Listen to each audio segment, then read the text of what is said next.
फिर उसके बाद 9 से 21 की वैकेंसी निकली थी अक्टूबर नवंबर में। फिर उसमें भी सिलेक्शन हो गया। थोड़ा रैंक पीछे था सर, गुड गुड। ड्यूटी भी करना था, साथ में प्रिपरेशन भी करनी थी, रिवीजन भी करना था। तो एक मीन्स के कंटिन्यूअसली मोटिवेशन, कंटिन्यूअसली हमें कोई गाइड करने वाला तो चाहिए ही चाहिए, क्योंकि अभी तक मैंने कोई प्रिपरेशन नहीं की थी। तो फिर कोई ना कोई इस मोड पर आके तो ऐसा था कि अच्छे से प्रिपरेशन करना ही पड़ेगा, वरना फर्स्ट चीज सर कंसिस्टेंसी मेंटेन रखी और पंक्चुअलिटी रखी, कॉन्फिडेंस रखा कि चलो धीरे धीरे करके होगा improvement. During paper sir pressure तो था मन में, क्योंकि इस साल होम टाउन में पहुंचना था, घर जाना था।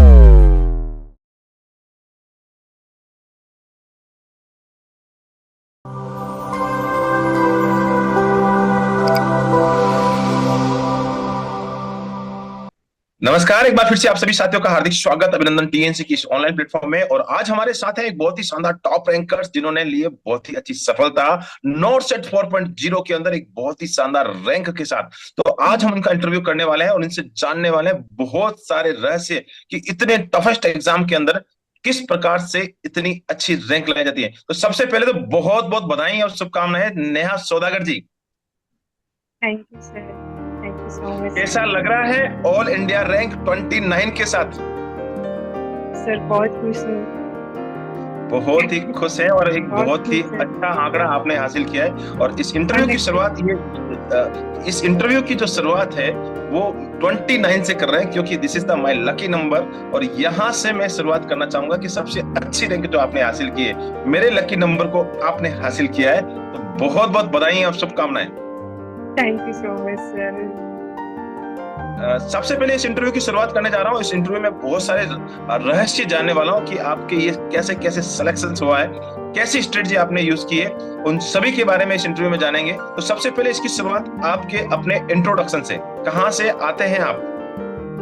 सर मेरा नाम नेहा सौदागर है। मैं बेसिकली अहमदाबाद से हूँ। बीएससी नर्सिंग मैंने sir government college of nursing Ahmedabad से क्लियर किया है 2022 में।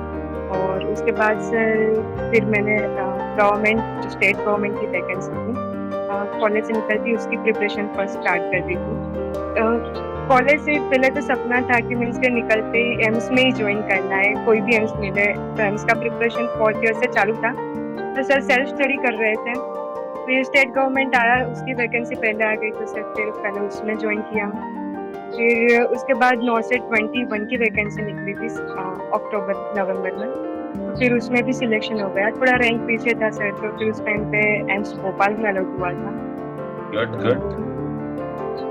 एम्स ओके, भोपाल में फिर सर। हाँ सर। एम्स भोपाल में आप पहले लग चुके थे और एम्स भोपाल में आप हाँ 21 के अंदर लग चुके थे। तो आपको लग घर चुके आने थे। की एक तलब होती है कि हाँ, हाँ सर। गुजरात के अंदर अपना खुद का घर का एम्स है, तो क्यों नहीं वो उस एम्स में चला जाए। नहीं नहीं, और इसमें उसके लिए जाएगा। आपने कंटिन्यूसली तैयारी की थी। तो जब आप 2000 जून 2023 के लिए जब आप तैयारी कर रही थी, तो कैसे जुड़ा हुआ आपके साथ टीएनसी का? सर टीएनसी का प्लान एक्चुअली मुझे मेरे फ्रेंड्स ने, मेरे कलीग्स ने रिकमेंड किया था।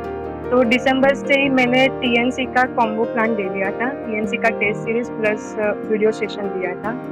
और उसका मैंने कंटिन्यूअसली ड्यूटी के साथ मीन्स कंटिन्यूअसली प्रिपरेशन मैंने चालू रखी थी। Good good. ड्यूटी भी करना था, साथ में प्रिपरेशन भी करनी थी, रिवीजन भी करना था। तो एक मीन्स के कंटिन्यूअसली मोटिवेशन, कंटिन्यूअसली हमें कोई गाइड करने वाला तो चाहिए ही चाहिए, क्योंकि अभी तक मैंने कोई प्रिपरेशन नहीं की थी। तो फिर कोई ना कोई इस मोड पर आके तो ऐसा था कि अच्छे से प्रिपरेशन करना ही पड़ेगा, वरना घर जाना मुश्किल हो जाएगा। बिल्कुल सही तो बात। फिर हाँ सर, तो फिर टीएनसी का प्लान ज्वाइन किया कंटिन्यूअसली। स्टार्टिंग में तो जब प्रिपरेशन स्टार्ट की तो उस टाइम पे तो रैंक सर बहुत पीछे आ रहे थे। फिर जैसे जैसे प्लान स्टार्ट किया, थ्योरी रिवीजन हुई, डेली टेस्ट सीरीज का प्रैक्टिस हुआ। तो फर्स्ट चीज सर कंसिस्टेंसी मेंटेन रखी और पंक्चुअलिटी रखी, कॉन्फिडेंस रखा कि चलो धीरे धीरे करके होगा इम्प्रूवमेंट। ओके तो ओके। मैं ये जानना चाह रहा हूँ कि जब आपने शुरुआत जब टीएनसी के साथ में की थी, तो शुरुआत में आपकी जब आपने वीडियो कोर्स लिया, साथ ही साथ आप एग्जाम दे रहे थे, तो एग्जाम जब आपने पहला एग्जाम जब अटेंड किया था, उस समय आपकी कौन सी रैंक आई थी? सर एग्जैक्टली तो याद नहीं है, पर सर बहुत पीछे रैंक था, बहुत ही पीछे ओके, रैंक था। बहुत ही उस पीछे करके रैंक था और उस रैंक हाँ, को देख के आपको भी लगा होगा कि इस बार तो यार भैया सिलेक्शन होना ही नहीं हाँ है। सर, हाँ, तो ये डीमोटिवेशन हर बच्चे को आता है और आपके हर भी इसके बच्चे साथ को। साथ ऐसे कंटिन्यूसली चलता रहा होगा। तो जब आप टीएनसी के साथ लगातार एग्जाम देते जा रहे थे और लास्ट के मोमेंट तक जब नॉर्सेट 4.0 जब होना था, उस समय तक आप लगातार एग्जाम देते जा रहे थे, तो टीएनसी की तरफ से आपको कोई एक गाइडेंस या आपको कुछ ऐसा स्कोर कार्ड आया था कि हाँ नेहा जी आपको हाँ कुछ सर, बड़ा करने वाले हैं? हाँ सर, स्कोर कार्ड आया था। एग्जाम से थोड़े टाइम पहले स्कोर कार्ड आया था। और आपका भी सर कंटिन्यूअसली मोटिवेशन सेशन बीच में भी चलते रहते थे, वीडियोस आते थे आपके। और बीच में जो फाइनली प्रायोरिटी बेस्ड जो करंट न्यू क्वेश्चंस है उसके भी वीडियोस आ रहे थे, तो वो भी कम्प्लीटली देखते थे। लास्ट में रिवीजन किया था। और लास्ट में दंगल क्लासेस सर, सबसे बहुत फायदा हुआ है। ओके, बहुत ही अच्छी बात है और बहुत सारी बातें आपने बता दी कि कंटिन्यूसली बहुत ही आपने मेहनत की और टीएनसी के साथ जितने भी आपको जितने प्लान हमने लॉन्च किए उसके सारे के सारे नाम आपको याद है क्योंकि आपने कंटिन्यूसली मेहनत की है और कंटिन्यूसली जब आप चल रहे थे तो सक्सेस तो मिलनी बहुत ही अनिवार्य हो जाती है। एक चीज मैं जानना चाह रहा हूँ कि बहुत सारे बच्चों के इस समय इस बार जो नॉर्थ सेट में है, एक बहुत ही बड़ा बदलाव देखने को मिला है। सिनेरियो बेस्ड क्वेश्चंस आए हैं और साथ ही साथ इस बार एक बार बहुत ही बड़ा बदलाव है कि जितनी सीटें थी उतने बच्चे क्वालिफाई भी नहीं हुए, तो एक बहुत ही टफेस्ट एग्जाम के रूप में माना जाता है। तो आप जब एग्जाम में हॉल में थी तो क्या ऐसा आपको भी लग रहा था कि यार ये एग्जाम रोजाना जब मैं टीएनसी का पेपर दे रही हूँ और उससे कुछ ज्यादा ही टफेस्ट आ गया है? सर टफेस्ट तो नहीं था, पेशेंट का मीन्स के पेपर का लेवल मॉडरेट था। और बहुत सारे क्वेश्चंस टीएनसी की जो हम रेगुलर टेस्ट सीरीज देते थे उसमें से ही आए थे, बहुत से क्वेश्चन थे सर उसमें से। और लास्ट में सर आपने भी सॉल्यूशंस दिए थे उसमें, तो बहुत से क्वेश्चन उसमें थे, बहुत से अपने प्रैक्टिकल नॉलेज के बेस में थे और सिनारियो बेस में थे। उसका लेवल जरूर चेंज कर दिया था, पर मॉडरेट टू हाई जितना कह सकते हो। लेंथी पेपर था इस साल का। ओके, बिल्कुल सही बात बोलिए। पेपर कितना भी चेंज कर दिया जाए लेकिन रोजाना अगर अच्छे कंटेंट के साथ अगर रोजाना प्रैक्टिस होती है तो फिर घबराने की बात नहीं होती है और आपको कंटिन्यूसली ऐसे इस प्रकार से तैयारी चलती है तो अच्छी रैंक आना लाजमी बनता है। मैं एक चीज और जानना चाह रहा हूँ, क्या आप पेपर देने के बाद आपको ऐसा एक्सपेक्टेड था कि हाँ 29 रैंक आ जाएगी? सर इतना एक्सपेक्ट नहीं किया था, मीन्स के था इतना कि अच्छा पेपर गया है, सिलेक्ट हो जाएगा, इतना कॉन्फिडेंस था। क्योंकि डेली टेस्ट सीरीज का प्रैक्टिस कर रहे थे हम टीएनसी के साथ, उसमें भी सर काफी अच्छे रैंक आ रहे थे और पेपर भी अच्छा खासा गया था, तो पर इतना रैंक एक्सपेक्ट नहीं किया था। ऐसा जरूर लग रहा होगा कि हाँ इस बार राजकोट का सफर तय हो जाएगा, लेकिन रैंक इतनी अच्छी आ जाएगी ये आपको भी उम्मीद नहीं थी और रैंक बिल्कुल लाजमी बनती है क्योंकि आपने लगातार टीएनसी के साथ पूरा वीडियो कोर्स देखा है, साथ ही साथ फुल कोर्स किया है, साथ ही साथ आपने रोजाना टेस्ट दिए। Practice is the very very important, practice he perfect बनाती है और इस एग्जाम में प्रैक्टिस का ही सबसे बड़ा कमाल रहा है, साथ ही साथ माइनस मार्किंग का बहुत ही बड़ा कमाल रहा है। तो मैं ये जानना चाहूंगा कि टीएनसी के वीडियो कोर्स, टीएनसी के नोट्स, साथ ही साथ टेस्ट सीरीज आप दे रहे थे, उसके साथ साथ कौन सी बुक्स आपने फॉलो किए? बहुत सारे बच्चे इस समय बुक्स के बारे में पूछते हैं कि टॉपर से पूछा जाए कि कौन कौन सी बुक्स फॉलो करनी चाहिए, तो आपने कौन सी बुक्स फॉलो किए उसके बारे में बताएं। सर मैंने बेसिक बुक्स पढ़ी है जो सब बच्चे पढ़ते हैं। मैंने पीआर यादव स्टार्टिंग में क्वेश्चंस के लिए इस बार प्रीफर की थी और थ्योरी के लिए मैंने इंग्लिश का सॉन्डर्स। बिल्कुल, एक आपने बेसिक बता दिया है कि बेसिक बुक्स हैं उसको छोड़ना नहीं है। बहुत बार लोगों ने इस बार ये नॉर्सेट 4.0 में उन बेसिक बुकों को भूलने के लिए बहुत सारे वीडियोस आए हैं कि इन बुकों को भूल जाएं, इनमें से क्वेश्चंस नहीं आते या इनको पढ़ना छोड़ देना चाहिए। ऐसा कुछ भी नहीं है, कंटिन्यूसली अगर बेसिक बुक्स आप नहीं पढ़ेंगे तो कुछ भी नहीं होना है और सबसे ज्यादा इंपॉर्टेंट होता है प्रैक्टिस करना, वो बहुत ही ज्यादा इंपॉर्टेंट बनता है। आपसे मैं बहुत सारी चीजें जानना चाह रहा हूँ और बहुत सारे बच्चों के क्वेश्चंस हैं, तो मैं आपसे सारे क्वेश्चंस पूछने वाला हूं और इन क्वेश्चनों के एक एक करके मैं जवाब लेने वाला हूं। तो जैसे ही आप एग्जाम हॉल में पहुंचे, आपने पेपर दिया, तो उस समय आपके माइंड में जो हर बच्चे के प्रेशर रहता है वैसा ही प्रेशर था कि यार चलो ठीक है 2021 में तो लगे हुए हैं, अब की बार देखते हैं, क्या चल रहा था उस समय आपके माइंड में?